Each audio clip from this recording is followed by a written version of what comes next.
So welcome to our second Regional Plan Review virtual Q&A. My name is Kathleen Frelick, and I will be moderating tonight's session on housing in HRM. I would like to inform our attendees that tonight's session is being recorded, and we will be posting the recording on the project website, which is www.shapeyourcityhalifax.ca/regional-plan.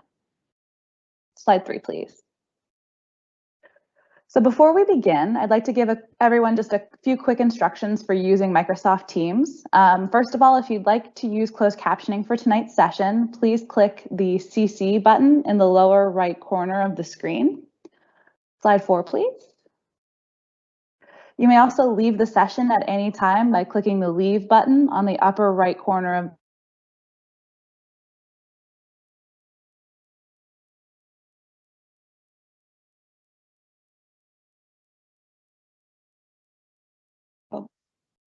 Just to confirm, is my internet still working? I just got a little weird notification. Okay, perfect. So the main goal for this event is to answer your questions and gather feedback. You can submit questions and comments throughout the session using the chat screen on the right of the presentation by clicking Ask a Question. Next slide, slide 6, please.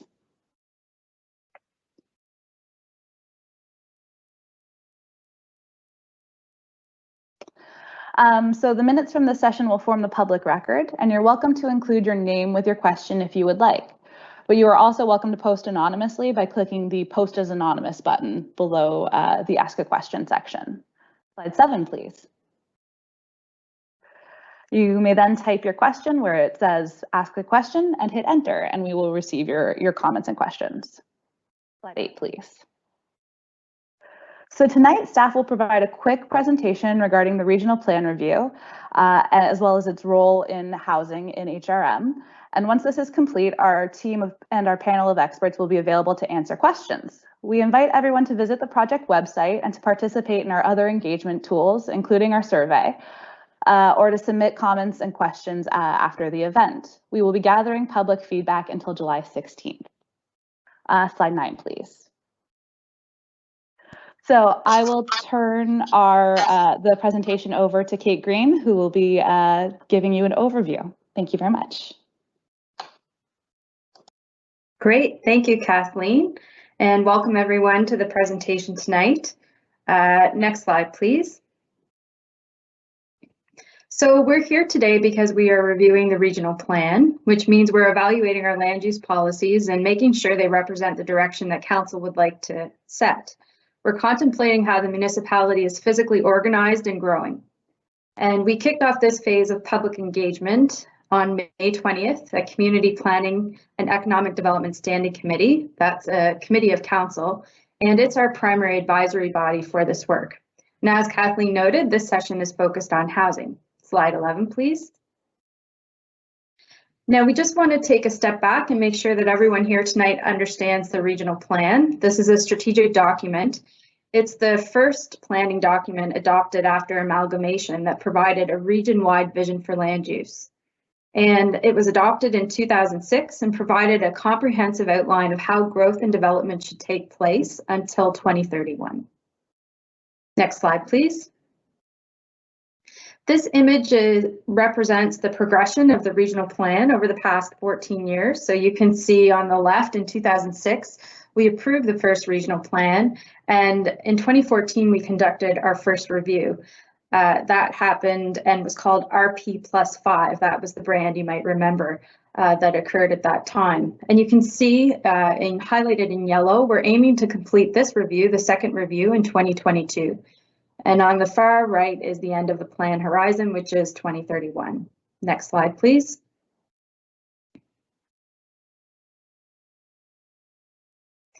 The theme and directions document, which is our main document that we've released, our first major deliverable of the project, it outlines the key ideas and planning issues that we'll address in this review. It's a chance to step back and ask everyone, do we have this right? Do we have this right, sorry? And are we really headed in the right direction? The feedback we'll receive will help to provide focus and direction for our work during the review. Next slide, please.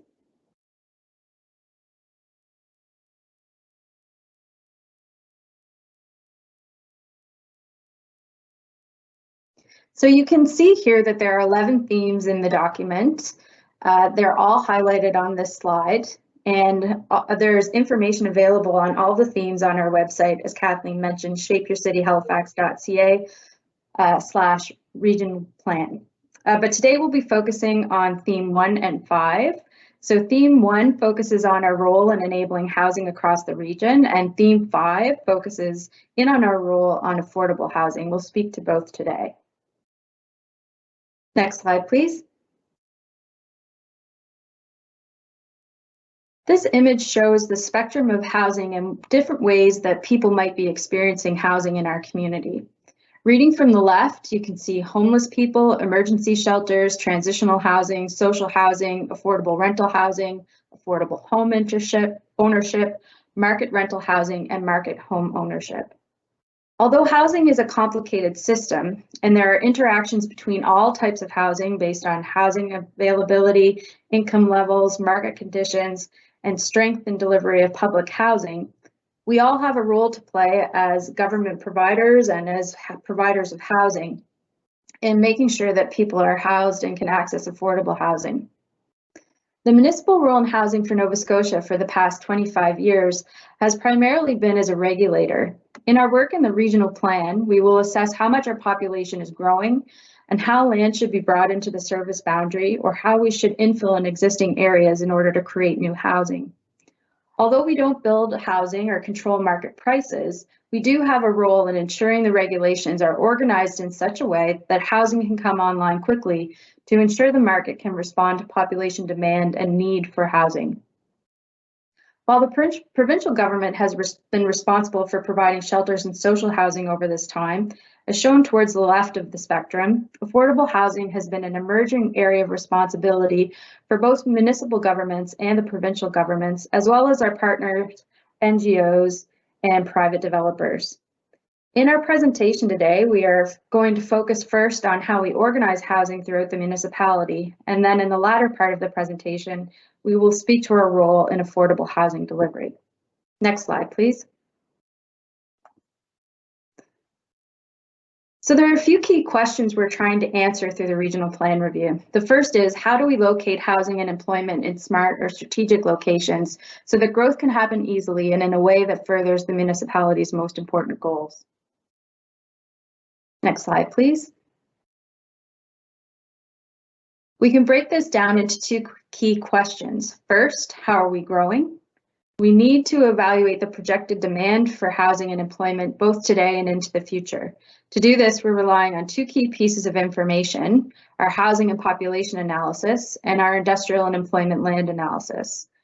The second question that we ask is, where should we grow? Once we know how much we're going to grow, we begin to assess where new housing and jobs can be accommodated. It isn't only about where there are pieces of land that can be developed, but also where that land is located as it relates to the location of services and infrastructure. We can think about how and where we can infill, or where we should expand the city into greenfield areas. This is done with careful consideration as to how development can be serviced with water, sewer, transit, recreation, and studying how we should be preserving or protecting important pieces of ecological or cultural land. And as Regional Council has identified aspirations for a sustainable future, such as the integrated mobility plan's mode share targets and the emissions reduction targets in Halifax, we can update our modeling and assess how different land use growth scenarios might interact with these long-term objectives. I'm going to turn it over to Emily now to discuss how we have begun our work on thinking about how housing is changing at the regional scale. She'll present on our housing and population analysis. Next slide, please. So in doing this analysis, our primary goal was to understand the dynamic between anticipated demand for housing and Halifax's capacity to accommodate residents in their preferred housing type. Slide 19, please. So under that umbrella, we identified a few specific questions that we were attempting to answer. For instance, how many people might be living in Halifax in 2031 and 2050? How many housing units will be needed for that population to live in? What type of housing might be needed? What is Halifax's capacity for additional housing based on existing policy and anticipated future policy? And finally, is any policy change necessary to accommodate demand or reflect changing conditions? Slide 20, please.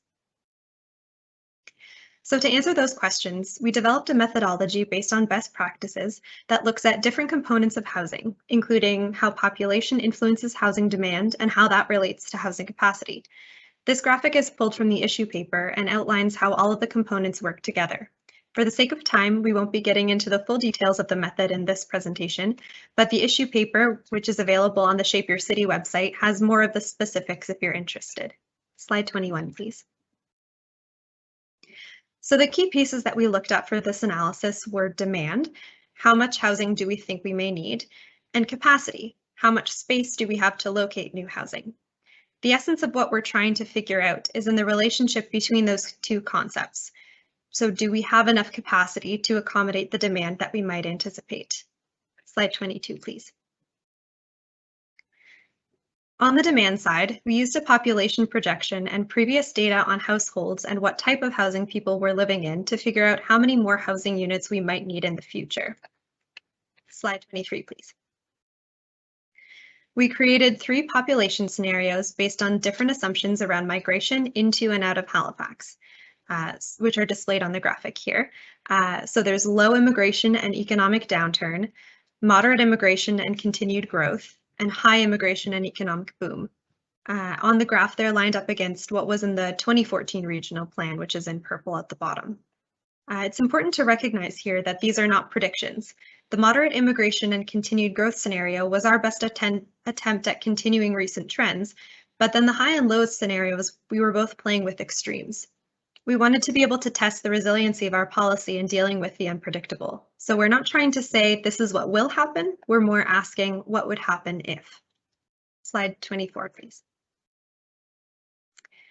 Now on the capacity side of this equation, slide 25, please. We focused on the major areas where we expect to intensify. The majority of this analysis was done by taking the acres of land area within certain designations based on existing and anticipated future policy directions, and then applying a residential density to that area. The density assumptions were based on the pattern book, staff expertise, and previous analyses completed for the rapid transit strategy. Slide 26, please. So to compare the demand and capacity to each other, we needed to allocate the total demand for housing to different areas of the municipality and see if there's enough capacity in the growth areas for the demand that we imagine directing there. Slide 27, please. To do that, we created 3 land use scenarios that differ from each other by asking, on the one hand, how are we allocating demand in this scenario? And then secondly, which potential growth areas are we including as part of the capacity? In the following slides, we'll go through each one of those scenarios and what was included. Slide 28, please. So scenario A looks at the impacts of the 2014 regional plan. The growth targets reflect that plan since 25% of the growth has been allocated to the rural areas of the municipality, with the remaining 75% in the regional center and suburbs. The growth areas that are taken into account for housing capacity include the Regional Center Package A areas, the future service communities of Sandy Lake, Morris Lake, Port Wallace, and the Highway 102 West Corridor lands, and existing approved development. Slide 29, please. Scenario B takes into account some more recent policy directions laid out in the Integrated Mobility Plan. It allocates 10% of the growth to rural areas, with the remaining 90% in the regional center and suburbs. The same growth areas are taken into account for capacity as in scenario A, with the addition of areas within suburban bus rapid transit walksheds. These BRT areas include the centers, corridors, higher order residential, and future growth nodes that were used in the development of the rapid transit strategy. These lands have not been officially designated in this way, but they help us to imagine a potential future where BRT exists and what that might look like from a land use perspective. Slide 30, please. Scenario C is about the longer range. Like scenario B, it allocates 10% of the growth to the rural areas. The main difference here is the addition of the urban reserve lands into the capacity. Those urban reserve lands haven't been evaluated specifically yet, but they are just identified in the regional plan as potential places for expansion. So this is just to test what kind of added capacity we may get by bringing these online. Slide 31. So The analysis shows that there is regulatory capacity to accommodate overall population growth in the short to moderate term.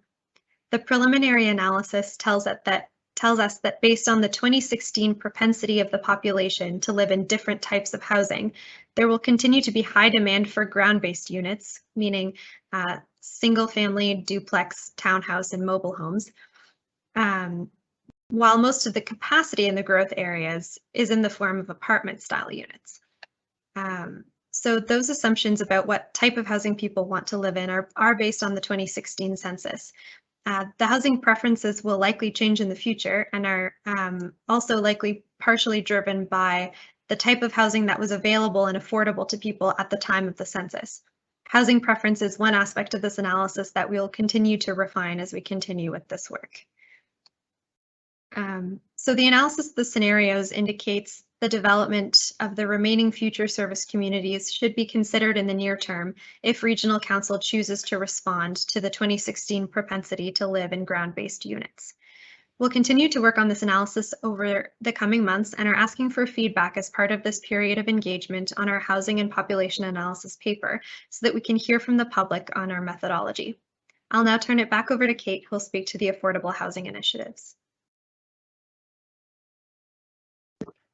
Thanks, Emily. So at the same time as we're doing the type of work that Emily has described to understand the region-wide relationship of land use and housing, we're also keenly aware of current market conditions and the need to bring affordable housing on quickly. And we are working on making contributions in this area as quickly as possible to ensure more citizens can access affordable housing. While the provincial government provides services to support those in need of housing, the 2014 Regional Plan and the 2018 Affordable Housing Work Plan support the development of a variety of housing types and initiatives that support the full spectrum of the housing continuum. And this is important in ensuring adequate supply of housing for everybody. Through the involvement of our group with the Housing and Homelessness Partnership and Anti-Poverty Solutions Strategy, the municipality has developed relationships with nonprofit housing organizations, for-profit developers, and federal provincial levels of government. Since the 2014 Regional Plan, we've worked on several large initiatives, such as establishing a density bonusing program, which allows a developer to be granted additional development rights, providing they provide the municipality with a financial contribution towards affordable housing. The municipality has further developed its support for the nonprofit housing sector through waiving fees and a surplus land and grant program specific to affordable housing. In the fall of 2020, Council permitted secondary and backyard suites throughout the municipality. And in the fall, the municipality also entered into agreements with not-for-profit organizations to provide affordable housing as part of the Canada Mortgage and Housing Corporation's Rapid Housing Initiative. This will result in 52 units or rooms being constructed by the end of this year. We continue to work on projects focused on alternative forms of housing and are currently drafting regulations for short-term rentals, shared housing, and tiny homes. Next slide, please. As we recognize that housing is a right, the regional plan will continue to identify ways that the municipality can contribute towards affordable housing. In addition to continuing to support the construction of new affordable housing options, HRM equally appreciates the importance of maintaining the region's existing affordable housing stock.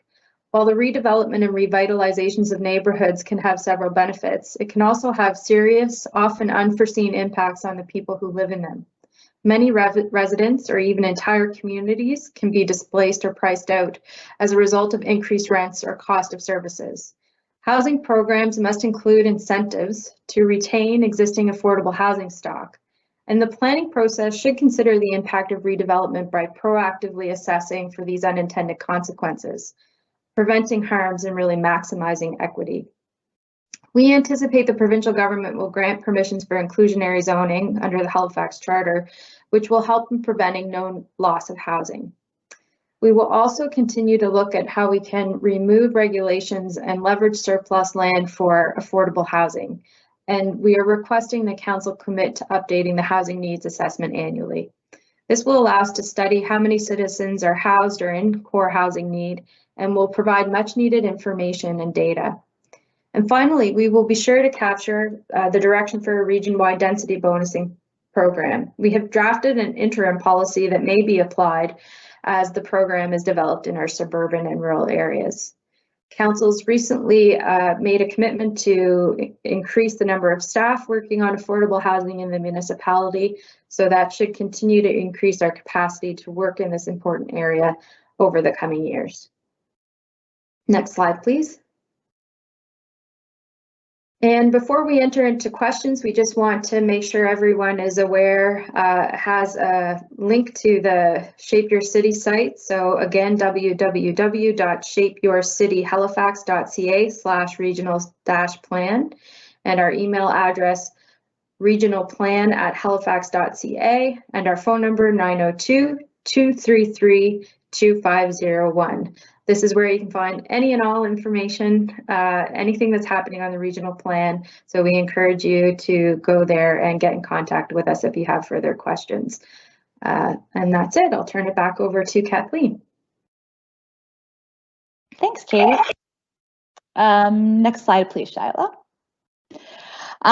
So as we mentioned, we're going to move into the Q&A portion of tonight's session. You're welcome to submit comments using the chat function to the right of the presentation screen.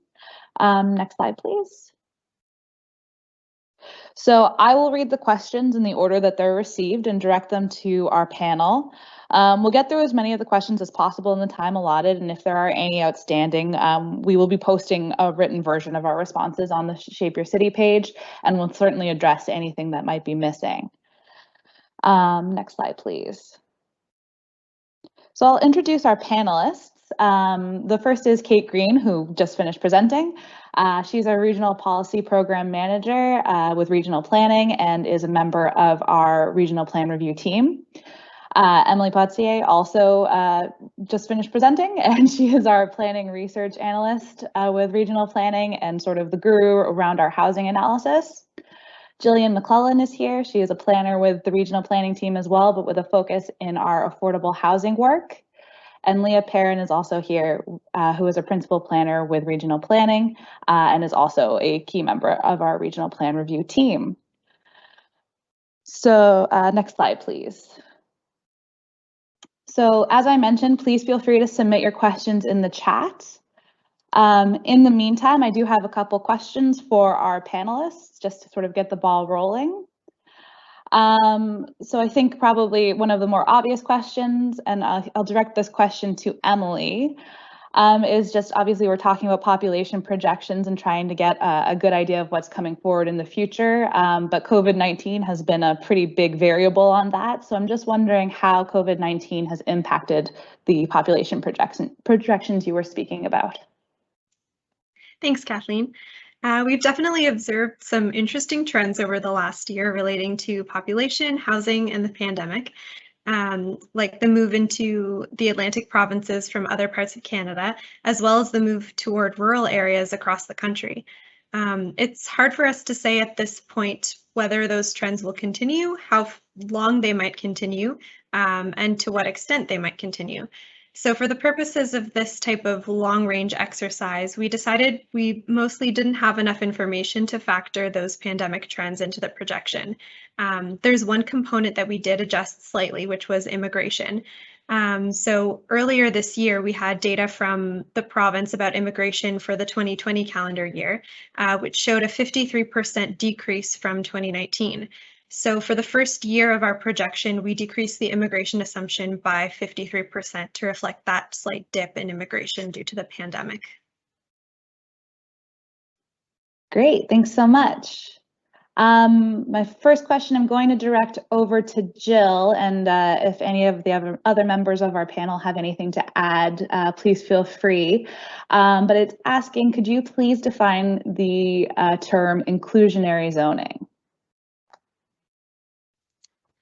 Thank you. Yeah, so inclusionary zoning is policy tool that allows one to require that units incorporate affordability, so that units meet a certain rent threshold so that they're available to those who are of a low to moderate income.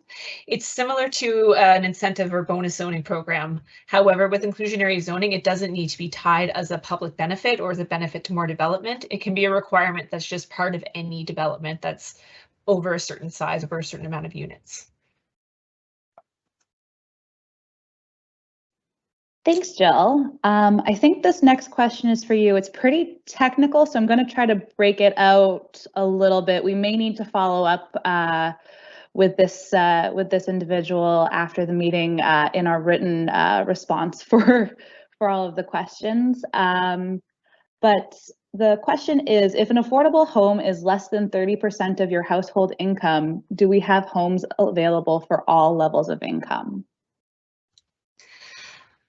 So I mean, this is a difficult question to ask or to answer. I mean, theoretically, yes, we would have homes that would be available to all people of different incomes.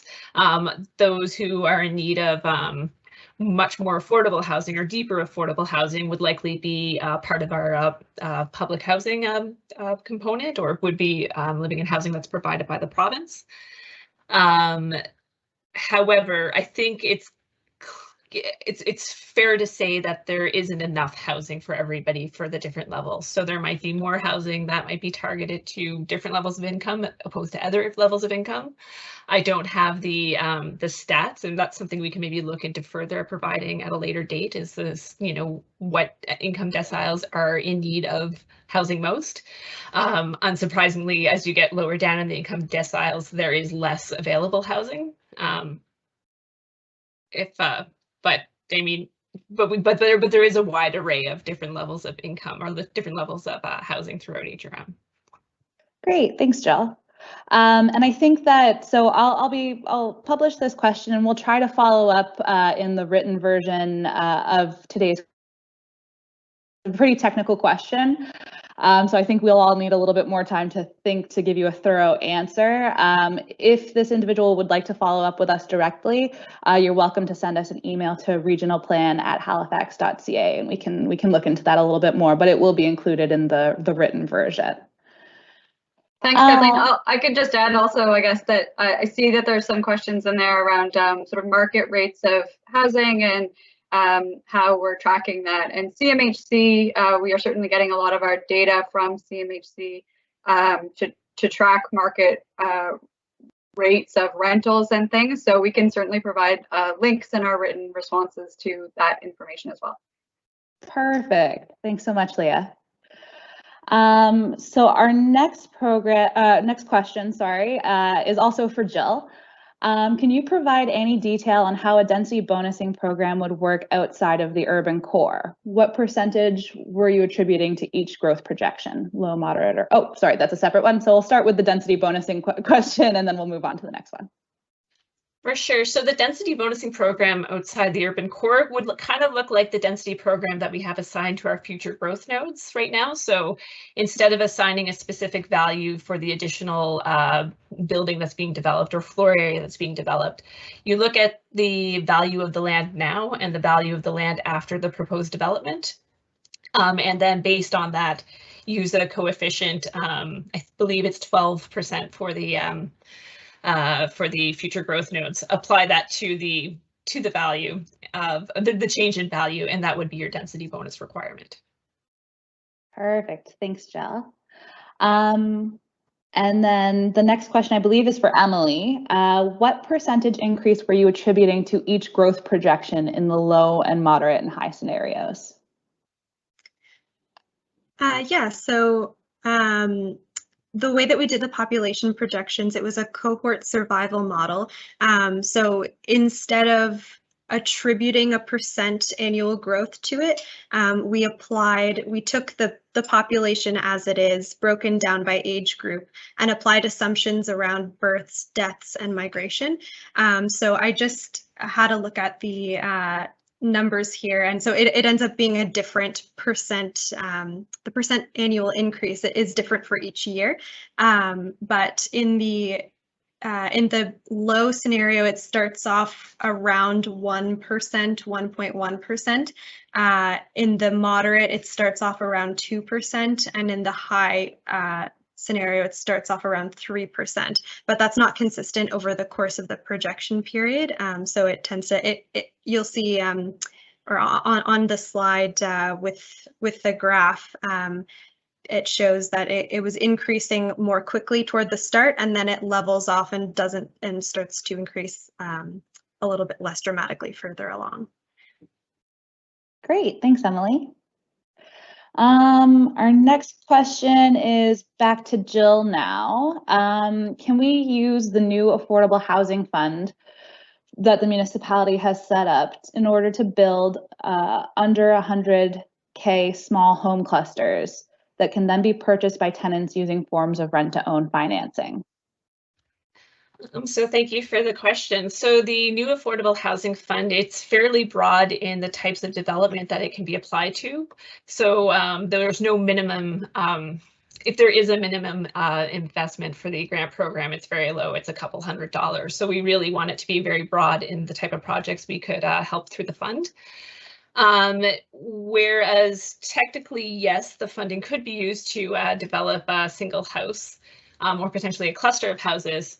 Our land use bylaws do have restrictions on clustered housing. So depending on where you are in the municipality, you may or may not be easily be able to develop a clustered styled housing.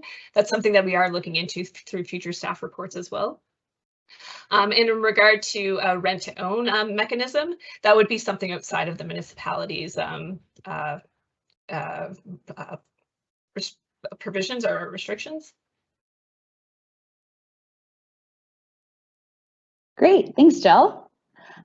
This one's for you too, so don't go anywhere. What restrictions can neighborhoods place on secondary suites? So in the fall of 2020, the HRM's Regional Council adopted region-wide amendments to permit secondary and backyard suites throughout all residential areas. So it's accessory to single-unit dwellings, two-unit dwellings, and townhouse dwellings.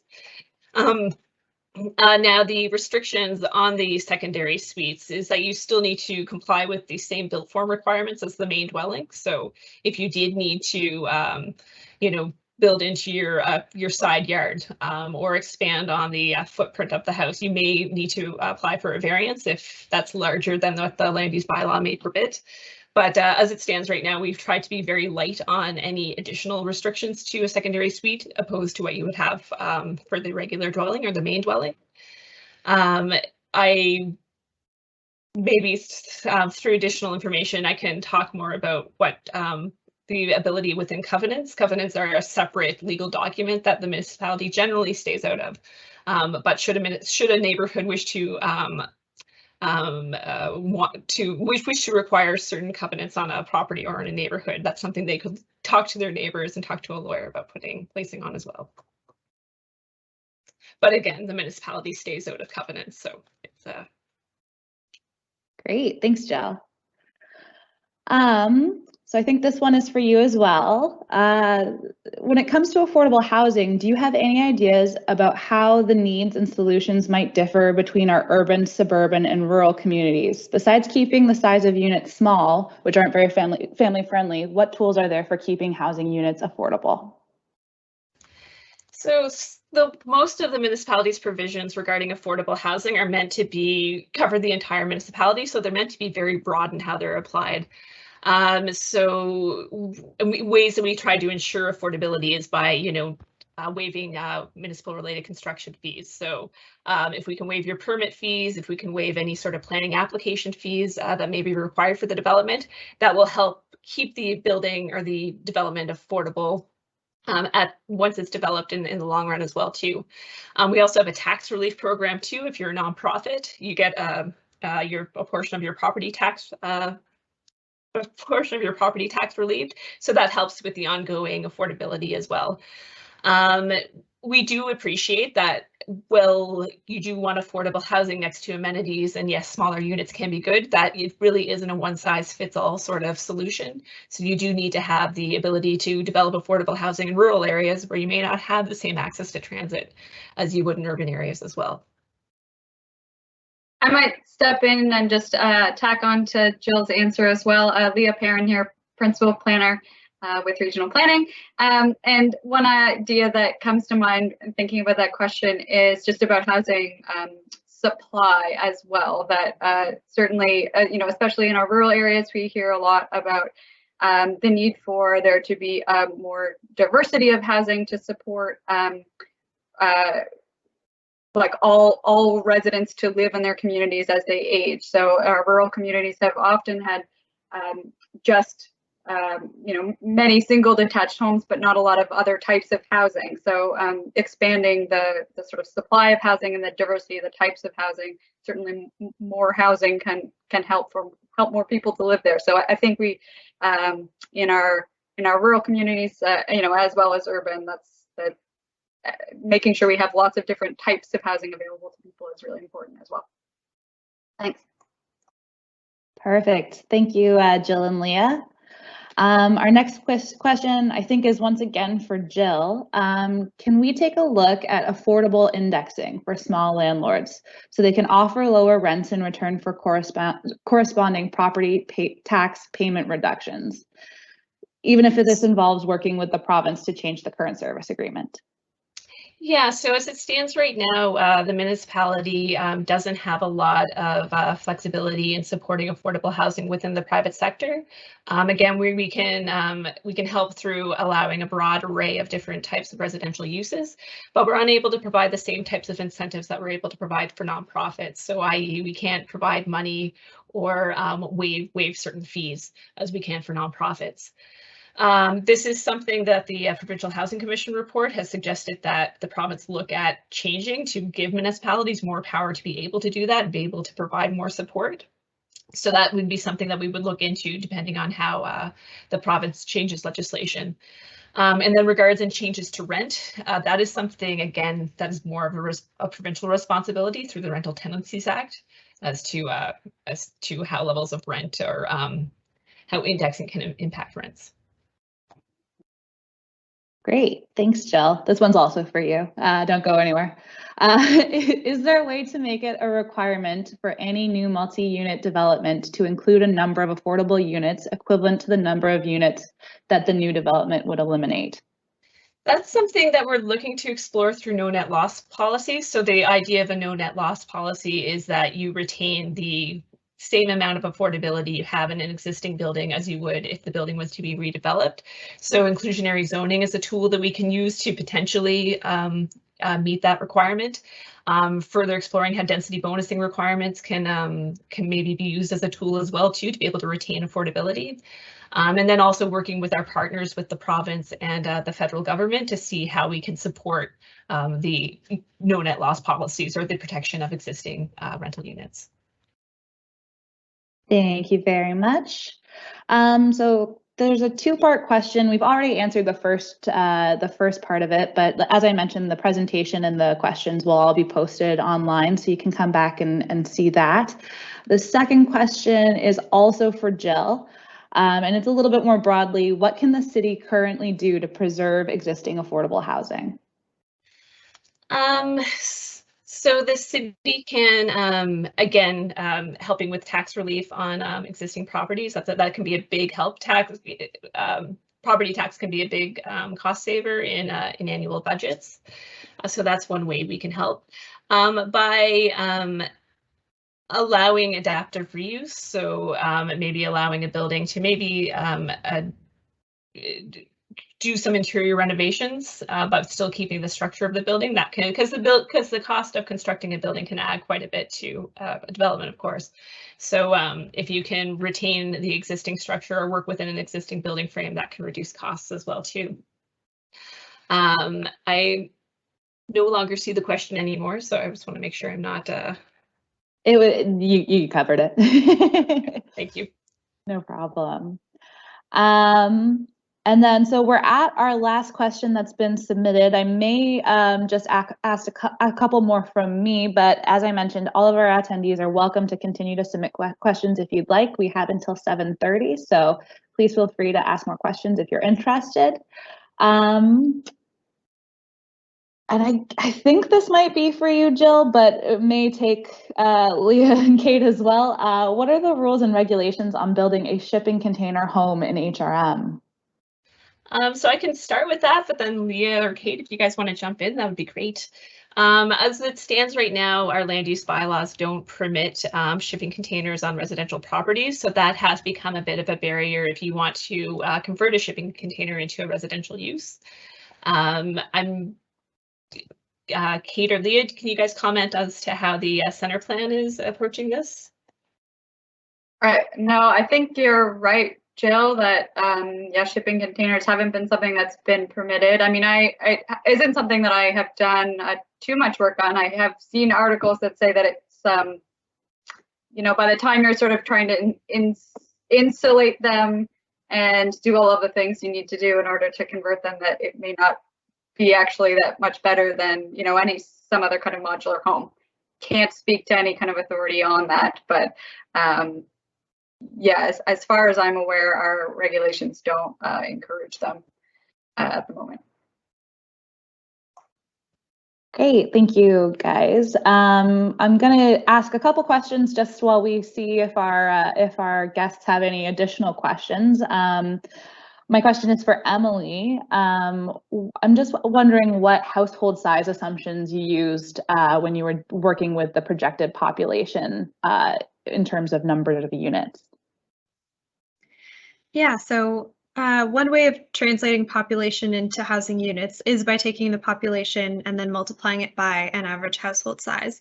However, that method doesn't allow us to factor in the age demographics of the population and how that might affect the number of households based on how household composition might change over different life stages. So for instance, you could be living with your parents when you're a teenager, then living with roommates in your 20s, and then living with a partner or living alone in your older years, just as a hypothetical example. So instead of applying a uniform household size, we use a concept called headship rate, which is the likelihood of people in different age groups to head a household.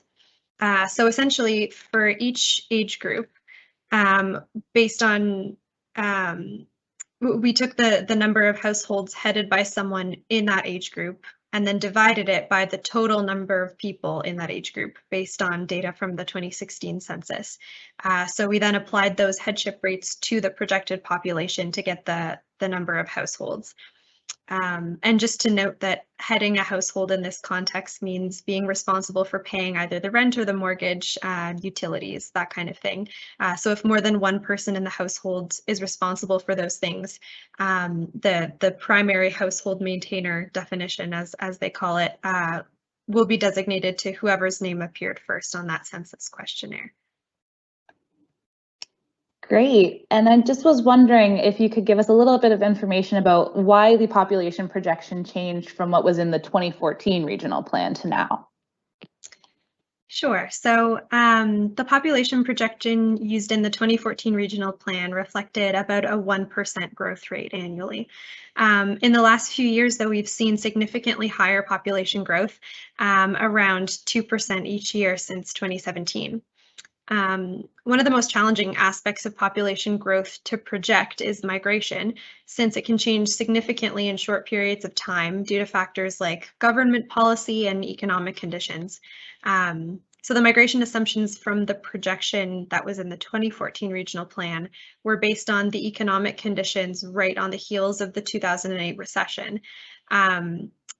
So economic conditions have shifted quite a bit since that time. Migration patterns have changed and new census information and population estimates have been released. So we used the new information and context that we have today to inform the updated population projections so they reflect what we've observed in the last 10 years. Great, thanks so much, Emily. It looks like we have some more questions. I think this one, it might be for Jill or for Kate or for Leah, so I'll sort of throw it out there. Whoever wants to answer it can jump in. But it is, how can we prioritize adaptive reuse? For example, negotiating with developers to explore that option ahead of demolition, which is something that often happens with heritage and affordable properties.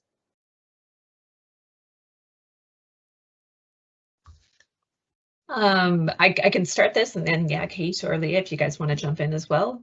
I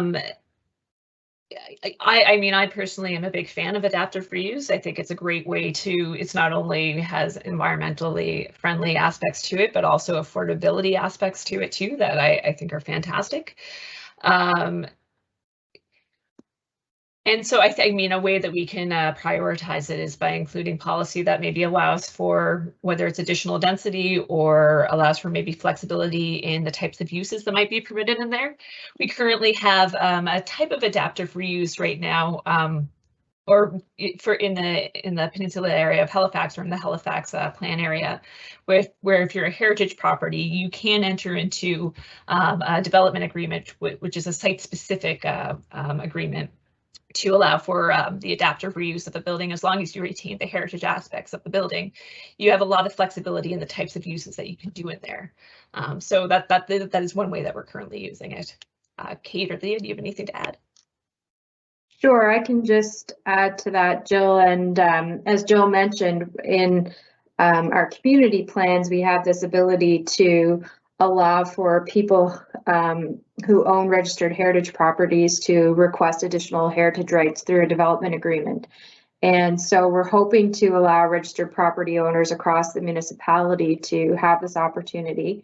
And we're anticipating that there will be direction in the regional plan to do this. Will hopefully enable a region-wide policy and create sort of a standard heritage development policy. So people who have a registered heritage property will have that kind of flexibility, and we can look at adaptive reuse of those buildings and enabling more housing. And this is something, this topic of adaptive reuse is also something that's been prominent in our feedback around rural areas of the municipality, where there may be decline or a change in industry that's resulting in some buildings not being used in the way they once were. So we're looking at seeing whether or not we can create an adaptive reuse policy for buildings that maybe have the purpose has changed, but they could be used otherwise for housing. So that's something we're looking at through the review.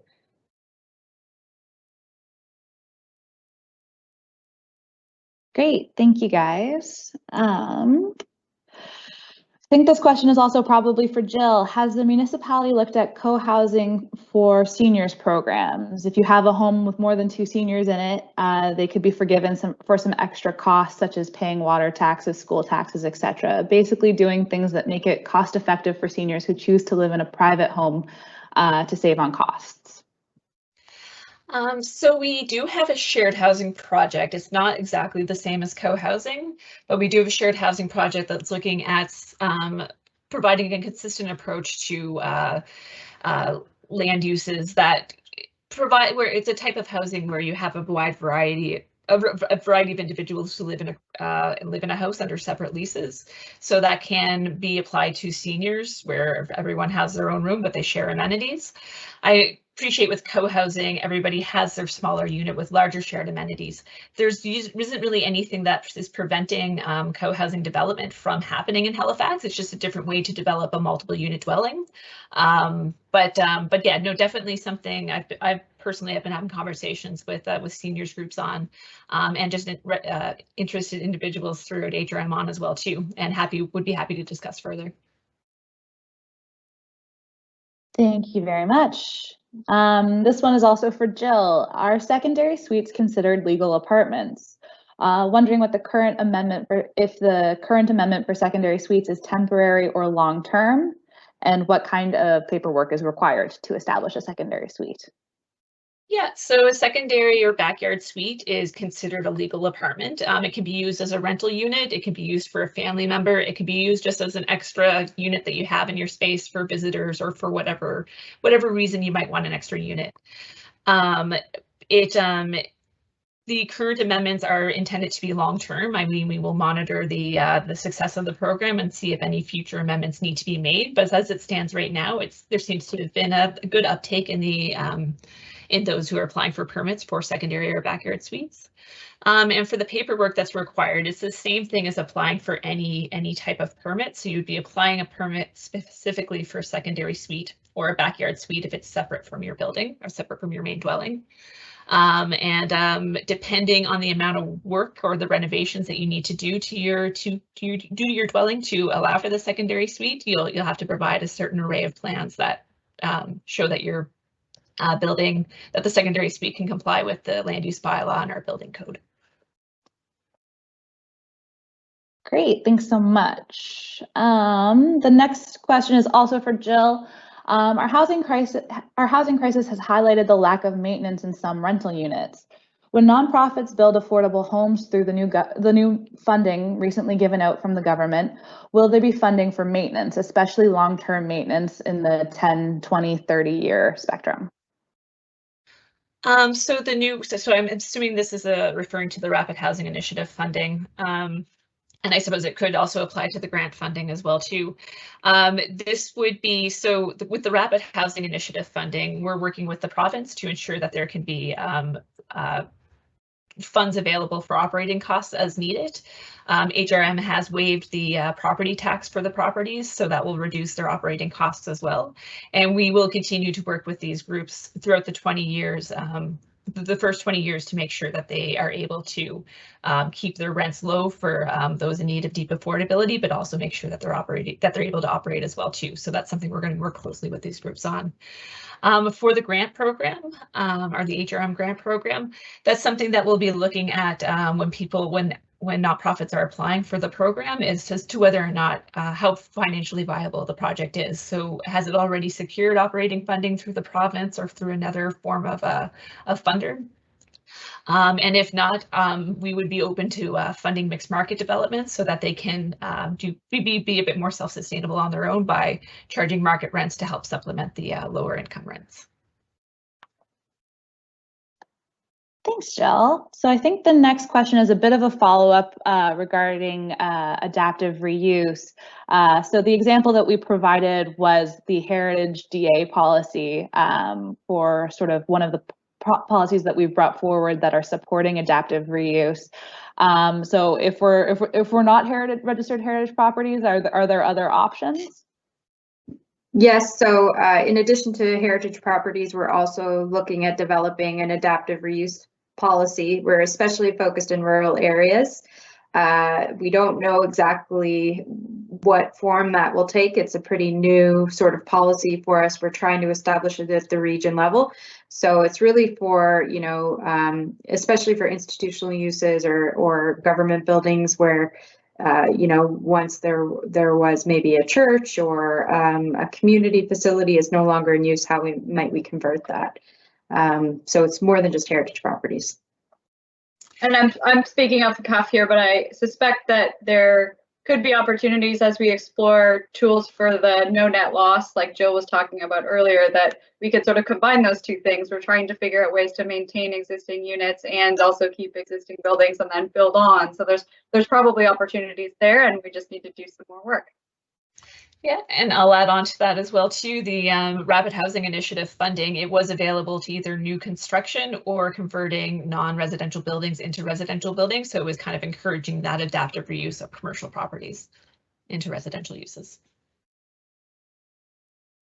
Perfect, thank you. And I think that this question will also probably be a bit of a group effort for the three of you as well. How hard would it be to convert some of the existing commercial office spaces to use for affordable housing instead, especially since there are likely to be a lot of empty commercial properties over the next couple years? So I can take a first stab at this, and then Jill and Leah, you can add things. But certainly this is something we're thinking about. We have, I guess you could call it our theme area on COVID-19, but we're really interested in tracking how use of office space is going to change over the next number of years. From a planning perspective, in the more intense parts of the city, so where there's a lot of commercial and residential development, we're not as worried anymore as we used to be about those uses existing together. So we're okay to have residential and office uses in the same environments. Mixed use is something we've been moving towards for a long time. I think where that type of idea is more challenging is in areas like Burnside. where you might have office uses in there, they may or may not be removed from sort of services. So we always want to make sure we have residential uses near services. And I think that would be one of the main considerations in thinking about what we convert. But this is a pretty new and active conversation that we're all in the middle of right now. So definitely appreciate that question. I think it's a great one to ask right now. I think the only thing I would add, just because it's top of mind since I've been preparing for our climate Q&A tomorrow, is just how much of our community GHG emissions come from our buildings. So there's a huge need to retrofit our existing buildings. And I'm really interested in the ways that we can kind of combine this housing issue with potentially improving our energy efficiency of buildings, and maybe we can do those two things together. So I think there's some exciting opportunities there. There's probably some higher level of government funding that can be capitalized to do those sorts of projects. So I think there's some good opportunities available to us to explore. Great, thanks Kate and Leah. And our last question is sort of a follow-up on that. Would decommissioned schools be good candidates for cluster housing or co-housing? Yes, I'll start at this one again, and I think certainly that's something we've been thinking about. One of the things that Councillor Hensby actually raised in our council session was this idea that schools might be a great place for affordable housing to be built. So I think the Rapid Housing Initiative has identified those types of uses where we can create net new housing, so not lose residential housing as we're converting facilities.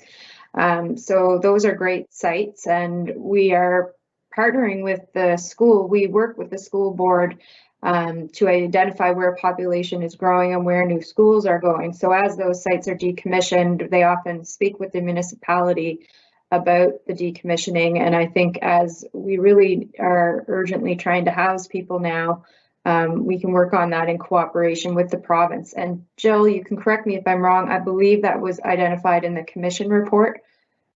I feel like I remember reading that, but you can correct me. I will not correct you. Okay, I might be wrong though. But certainly that's a topic that's being discussed, and yes, they would be good candidates because they're often connected to services, school sites. Yeah, I can add to that too. We have a new surplus land program for affordable housing, and that's former lands that were used by schools is definitely a high priority, or something that we would look at as a strong candidate for housing for land, surplus land for affordable housing. Yes, and I had mentioned those earlier. We call those institutional uses, so churches and schools and community facilities. Those are, as a land use, we call them institutional. So those are definitely good candidate sites for conversion. Great, thank you everyone. We do still have a few questions, but we are up against our 7:30 end time. So we will be including responses to the questions that we haven't gotten to in the written summary of the questions and answers on Shape Your City. Alternatively, you are welcome to follow up with us by email to get specific answers to your questions. Could you go to the next slide, please, Shiloh? So just to reiterate, this is the website, our email, and our phone number for if you have any additional questions or comments that you would like to submit or have answers to privately. We will be posting the video of this session as well as the written summary of the question and answer session. And it also includes all other forms of engagement that you're welcome to participate in on our website. So I want to thank all of our attendees and our panelists and our presenters for their time, and have a great night, everybody. Thank you so much for coming.